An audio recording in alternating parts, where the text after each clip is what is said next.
Hey there, beautiful people, and welcome to Season 2 and to another episode of That's How We Roll, a podcast where I talk with motivating and inspiring women who are professionals, entrepreneurs, organization leaders, artists, role models, mentors, and so much more.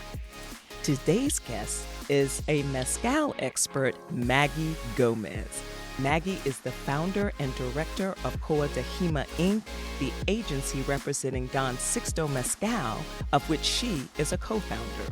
Don Sixto produces 6 different types of mezcals, which have won national and international awards throughout the years of its production. Maggy graduated from the fashion marketing program in Toronto and graduated with a trend forecasting and haute couture diploma in Paris. We can say that Maggy is a mezcal expert with a passion for fashion. So how did Maggy go from fashion to mezcal? Well, we're going to find out that and a whole lot more as we welcome Maggy Gomez. Hi, Maggy. Welcome. Hi, how are you? I'm great, thank you. How are you? I'm good as well, thank you. I'm happy to be here. Oh, thank you. I'm so glad that you're here. How is the weather in Toronto? So right now it's pretty sunny, so it's nice. Good. It's hot here, so... It is really hot. Sorry. Oh, okay, yes. And I think the feel like temperature is like maybe in the triple digits. So, yeah, but anyway, it'll be fall soon and then we'll all be saying, oh, wow, I wish I could go to the beach again. Yes, I know. We're going to be like, oh, I miss summer. Maggy, I want to talk to you about your accomplishments and being a co-founder of this mezcal company. I want to find out what's the difference between mezcal and tequila, questions that I hear people ask a lot. How did you come to be the founder of mezcal? So it actually happened 7 years ago. We were on a family trip to Oaxaca city. It was like my parents, my mom, my dad, my 2 brothers, and me. We were going on a family vacation to Oaxaca city, but we got a little bit lost into like one of the towns. And my parents, mostly my dad, always had a passion for mezcal. So he was the one who was kind of like pushing a bit more mezcal into the family because he started with this like trend and wanting to know more about mezcal. So in that small town, we got redirected, and then they sent us like to a town where mezcal is produced the artisanal way. So we ended up meeting the Mezcaleros. So we just went with the flow and went to drive 3 hours uphill to Sola de Vega, which is the town where we produce our mezcal. And we just got along, met different Mezcaleros, and they all welcome us like pretty nicely, and as they do like normally in their tradition, like when you get to their palenques, which is palenque is the name where the mezcal is produced. There's like the small factories that each producer has. They offer you mezcal all day, so it is really hard to keep it through the day. But you can, if you say no, they will just keep on pushing because they want to make sure your jicarita, which is half of a coconut shell that they use as glasses, it's never empty. And that's how I ended up getting involved into the mezcal world because of my dad, who always had like this like kind of passion for like mezcal.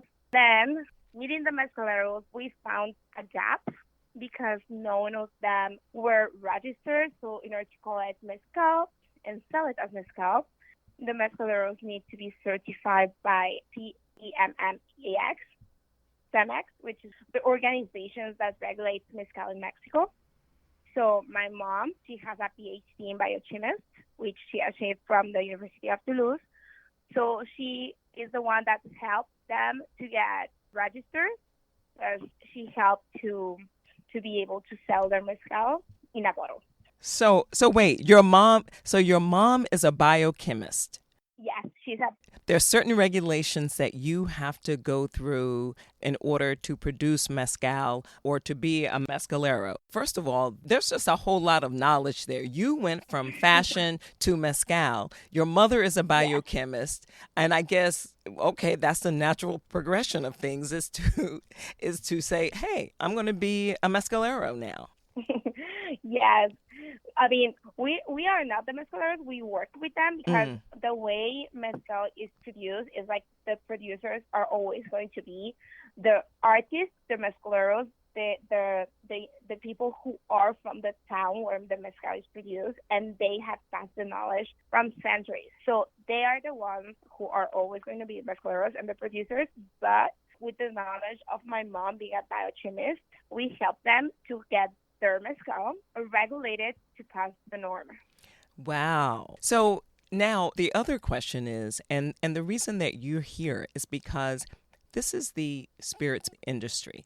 And there are a lot of men. This is an industry that is dominated by men.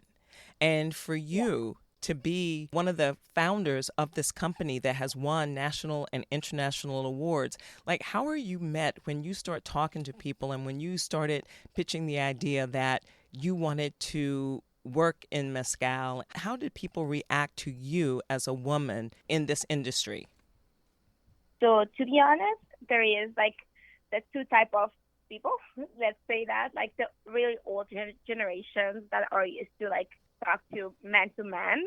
So like I've noticed that sometimes I am in a trade show and those people came to us and see me and then they rather talk to one of my brothers or to my husband than actually asking me the questions about the mezcal, Mm-hmm. even though sometimes I will have more answers.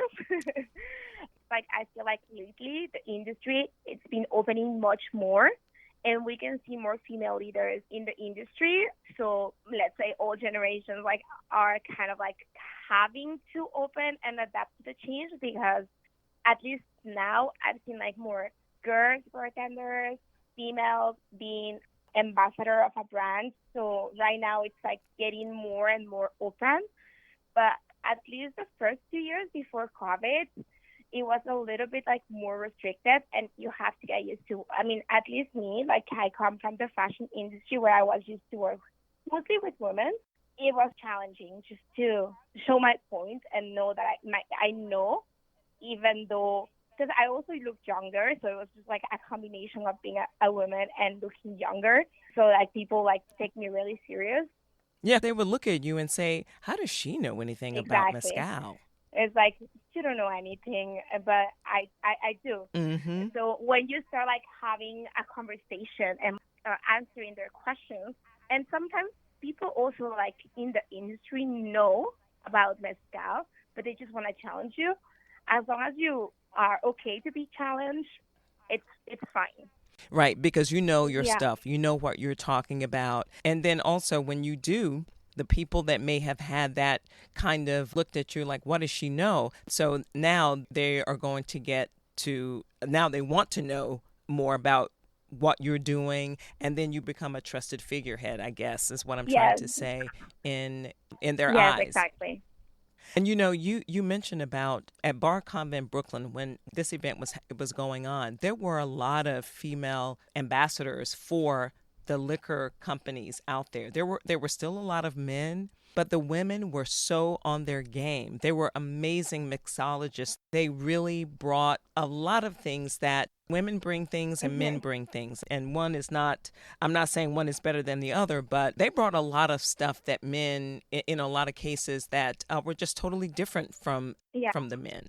So I appreciate that. Yes, I saw that, and I think it's really nice to see how the industry it's getting like more open and like more females are just like on their game. So everybody does their thing differently, and it makes it more diverse. This is a question that I know people are going to ask. The difference between mezcal and tequila. Besides the mezcal having a smoky taste, what is the main difference? And also, the local stores in the area, when I was looking around checking out mezcals to find out more about it, the local one in my area says, oh, mezcals are really hot right now. He says, I had to create a section of mezcals. Before you answer the questions about the difference, have you noticed that people are really gravitating toward mezcals now, maybe more so than before? And if so, how did this come about? What do you think brought this on besides the pandemic? Because everybody was drinking a lot of stuff during the pandemic. So, yes, I am seeing really higher demand into mezcal than before. But I also think it is because people now are more conscious about what they're consuming. So mezcal in general, it's a really artisanal process. It's kind of a mix of culture, history, and like even before the pandemic, people were gravitating more into being healthier, into looking for more eco-friendly or more like helping small communities, like more local purchase. So and there was like this trend of like buy local, and mezcal kind of fall into this because mezcal, I mean, there is industrial mezcal, but it's not as popular as artisanal or ancestral mezcal, which is made very, very handcrafted. So I feel like that's why also mezcal is getting more popular. And also, so many mezcals, well, mezcals are different like from region to region and depending on the type of agave. Also, a lot of people are relating or comparing mezcal to wine. So now there is also like instead of having wine tastings, they're having mezcal tastings or mezcal fairs to appreciate the different flavors and aromas. So I feel like also this has been like pushing the demand of mezcal and making it grow.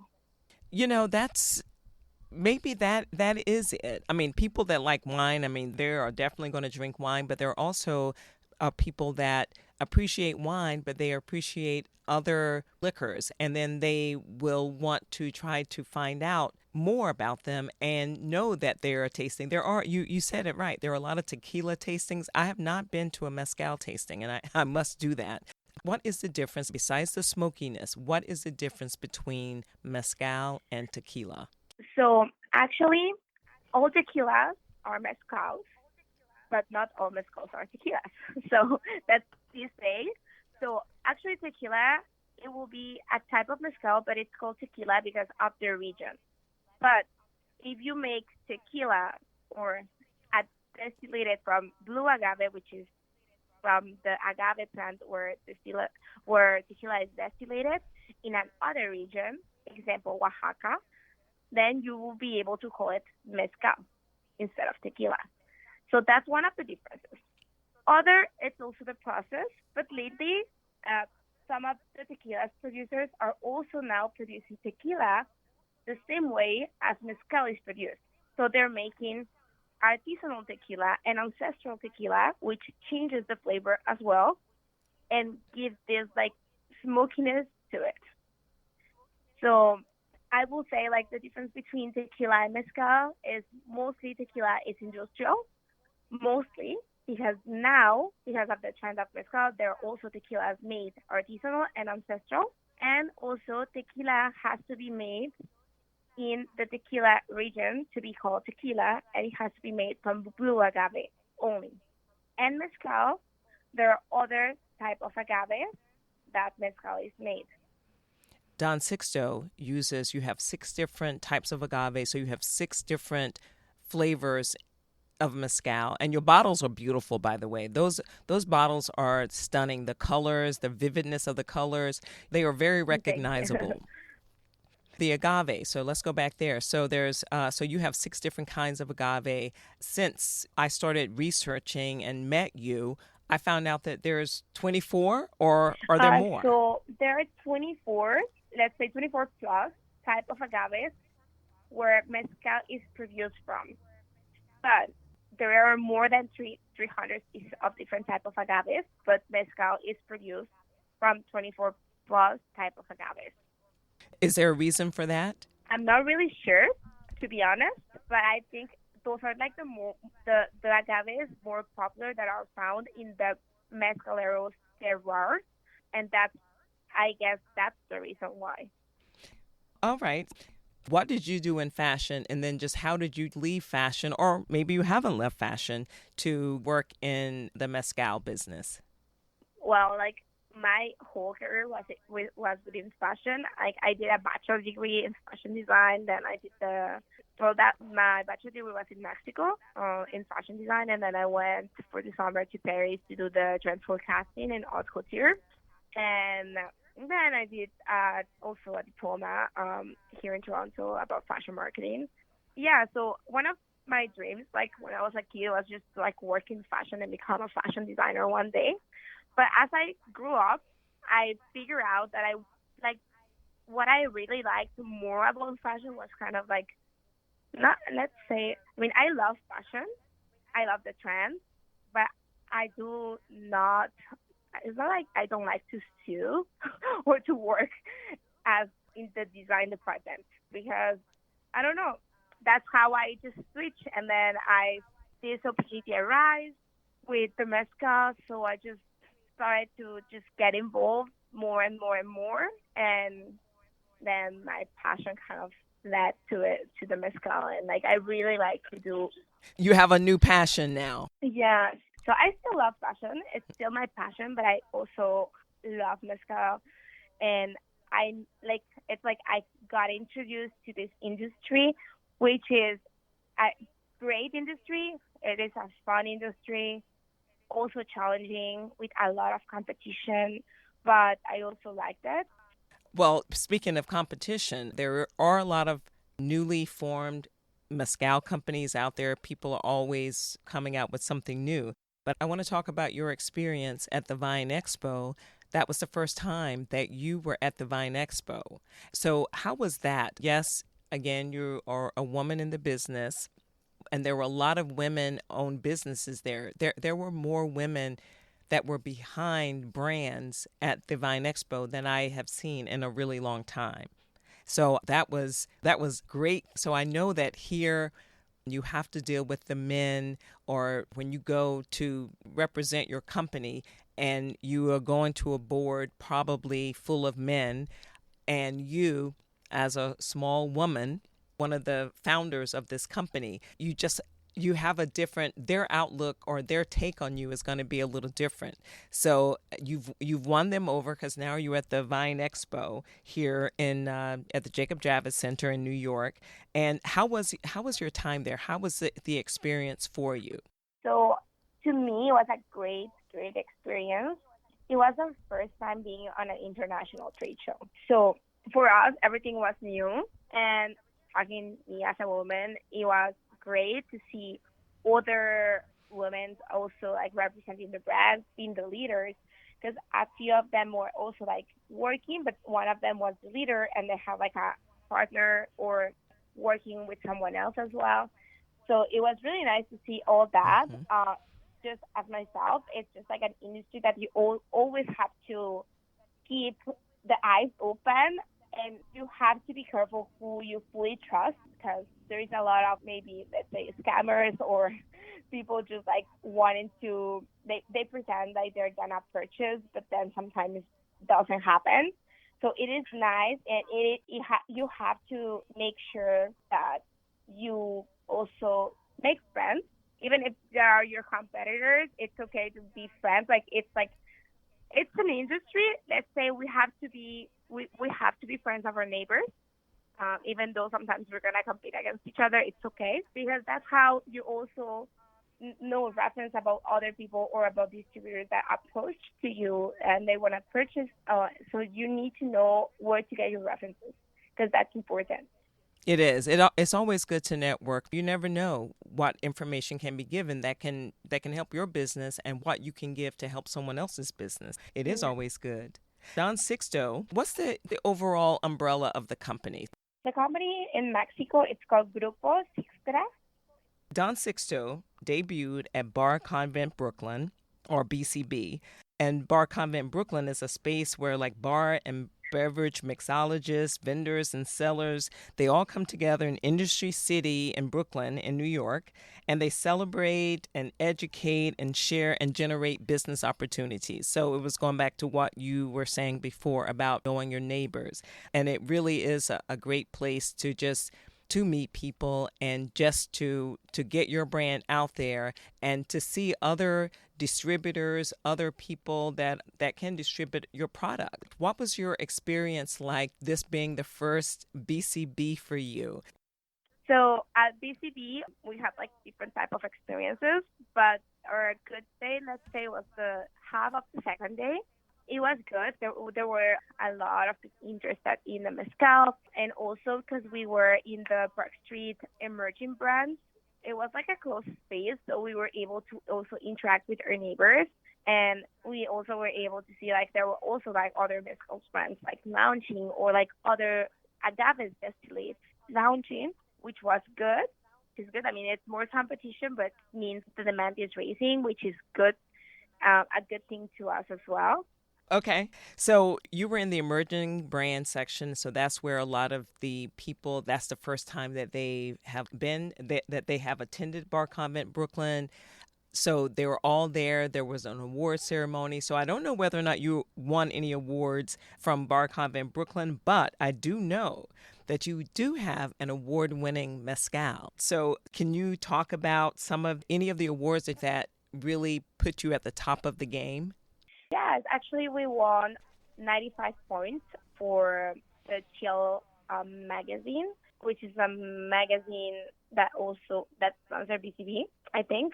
So we are featured on the competition they have. It's called Chill 100, and to me, it's a great achievement because we are Don Sixto. It's Don Sixto Coyote is displayed against celebrities mezcal, which we do not have that budget, but it is nice that our quality brought us there. Thanks to the mezcal quality is like how we got featured in there. So that's like a great achievement.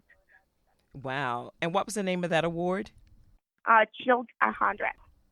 Any other ones? You were in a competition in 2022, yes, right? As This year? well. So we also entered into the New York International Spirits Competition, which we won as well. So also it is nice to see our mezcal because there is like so many mezcals that enter into the competition, like from family-owned brands, celebrity-owned mezcals, and different mezcals. So we also won 2 gold medals, one with Mezcal Barril and another with Mezcal Coyote again, and one silver medal with Mezcal Arroqueño. Oh, wow. So you're winning awards all over the place, and I'm sure that you're not done with that. Let's hope not. Let's hope not. Exactly. Now, you are a young woman. There are a lot of young women out there that may be doing something that are thinking about a business, something to do in business that maybe women don't do, that they're like, oh, I shouldn't do this. What advice do you have for young girls or young women or women that may want to just start something?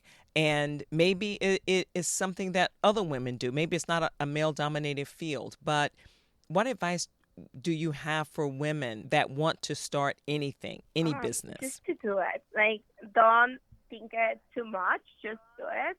Sometimes we think it too much, and then our own thoughts are the ones that are stopping us from doing something. It doesn't have to be, you don't have to have the perfect business plan, or you don't even have to have a business plan. I mean, you can work through it. It's just you have to start, and then you will figure it out.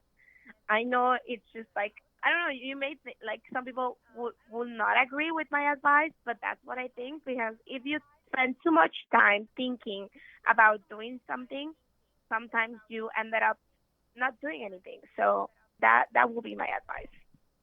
Because you can kind of talk yourself out of it. Yeah.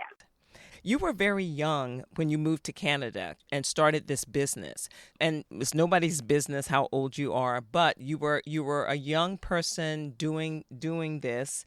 And so not only are you a woman, but you are a young woman, and you look very young. But you also have a baby. So you're doing all these things. You took your own advice that you just gave. You took your own advice because you have a baby, and it's a relatively new baby. I mean, she's a toddler, but it's a new baby nonetheless.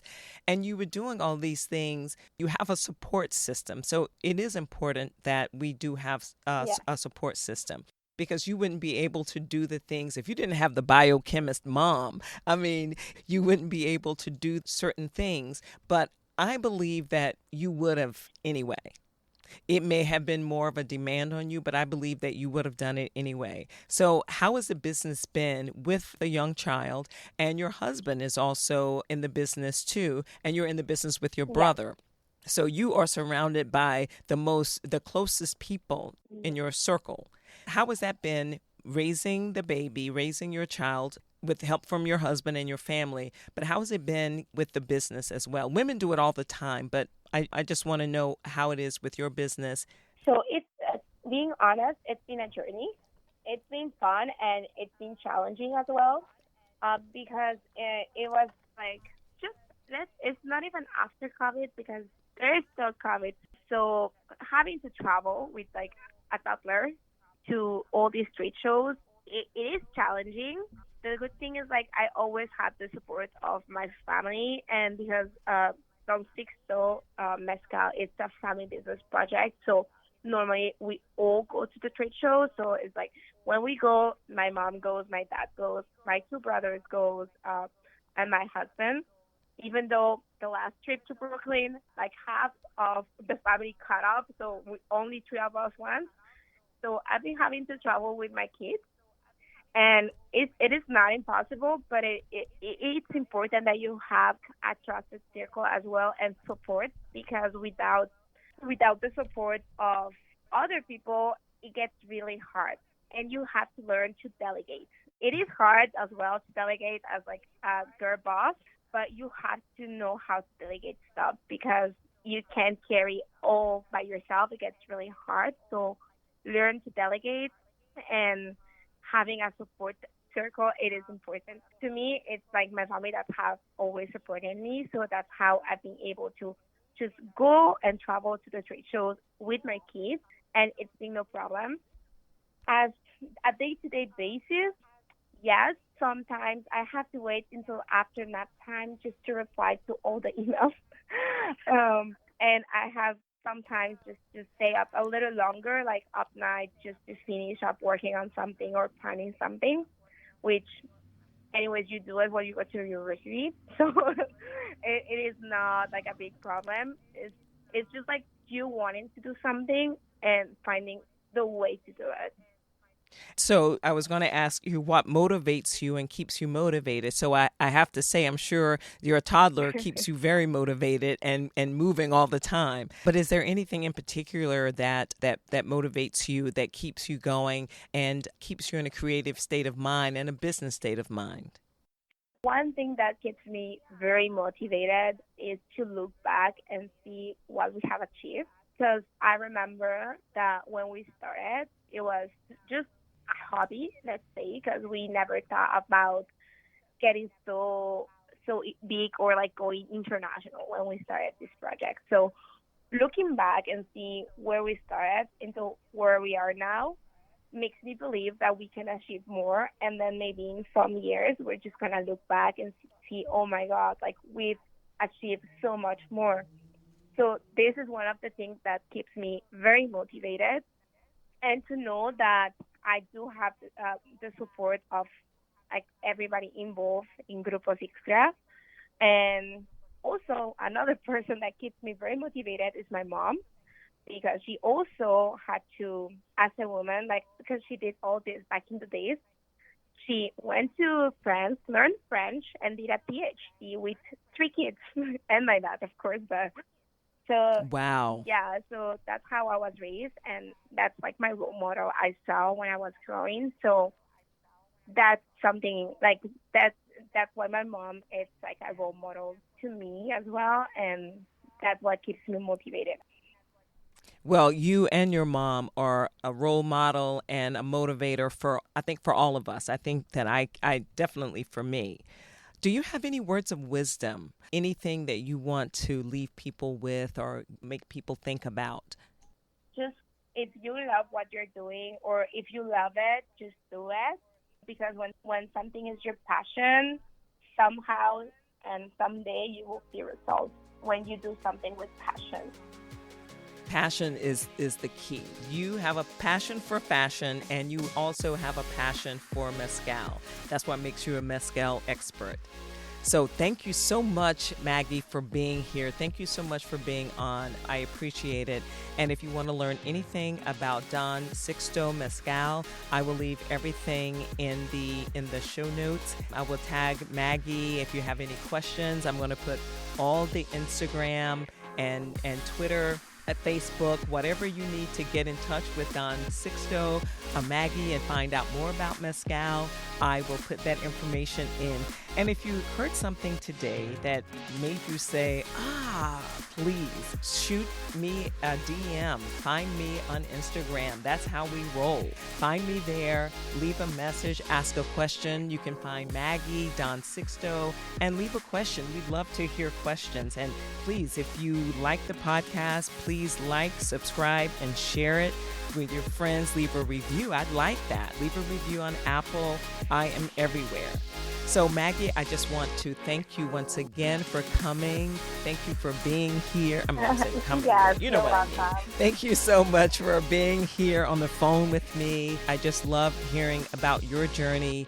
This is a fabulous journey for you, and I just have the absolute best hopes and the very best wishes for you in your business and in your pursuit of this mezcal passion. Thank you. And it was really nice to be here today. Listen, this mezcal is fantastic. Don Sixto. Look for it in your local liquor store, and if they don't have it, you gotta find out where they've been because they need to try this mezcal. Thank you so much for being here, everyone. Thank you for tuning in. Thank you. Thank you so much for taking the time to listen, checking out the podcast. Thank you for inviting me into your space. And until next time, I hope you will continue to thrive, grow, and be kind to yourselves and be kind to others.